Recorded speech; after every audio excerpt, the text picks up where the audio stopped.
আর রাজনীতিতে আমাদের সবারই মাথায় রাখা উচিত, সবারই ধৈর্য রাখা উচিত এবং অশালীন বক্তব্য দেওয়া উচিত না, এটা সবারই মাথায় রাখা উচিত। কারণ এক একজনের এক এক ধরনের রিয়াকশন ক্যাপাসিটি থাকে। বাট এনিওয়ে যে কোনো যে কোনো পরিস্থিতিতেই মারামারি বা এই ধরনের কালচার থেকে সময় দিতে হবে, আস্তে আস্তে বের হয়ে আসবে।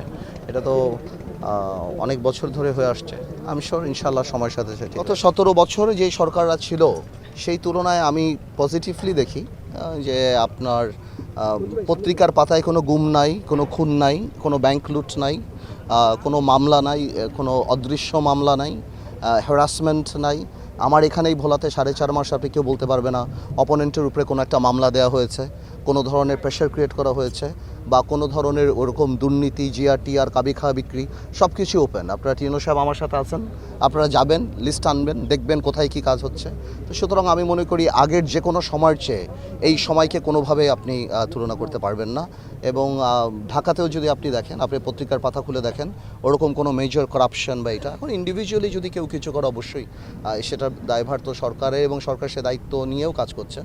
কিন্তু রাষ্ট্রীয় মদদে কোনো করাপশন, কোনো খুন গুম এগুলো ইনশাল্লাহ হয়ও নাই, হবেও না আমাদের দ্বারা ইনশাল্লাহ। ভোলা বরিশাল সেতু তো ম্যাচিওর হয়ে গিয়েছে ইনশাল্লাহ, ডিপিপিতে অনুমোদনের পর। তারপর যারা পিপিপি অনুসারে যারা আসবে, আপনারা বারবার এই জিনিসটা করে মানুষের মধ্যে কনফিউশন করেন। আমাদের সরকার নীতিগতভাবে সিদ্ধান্ত নিয়েছে ভোলা বরিশাল সেতু হবে। বারবার প্রশ্ন করলে মানুষের মধ্যে কনফিউশন দাঁড়ায়। এখানে কোনো এখন ডিপিপি হবে এবং যারা ইন্টারেস্টেড, যারা পিপিপি করতে চায় তাদের সাথে সরকার কথা বলবে এবং ইনশাল্লাহ ভোলা বরিশাল সেতুর কাজ হবে। এবং মেডিকেল কলেজের ব্যাপারটাও তাই ইনশাল্লাহ।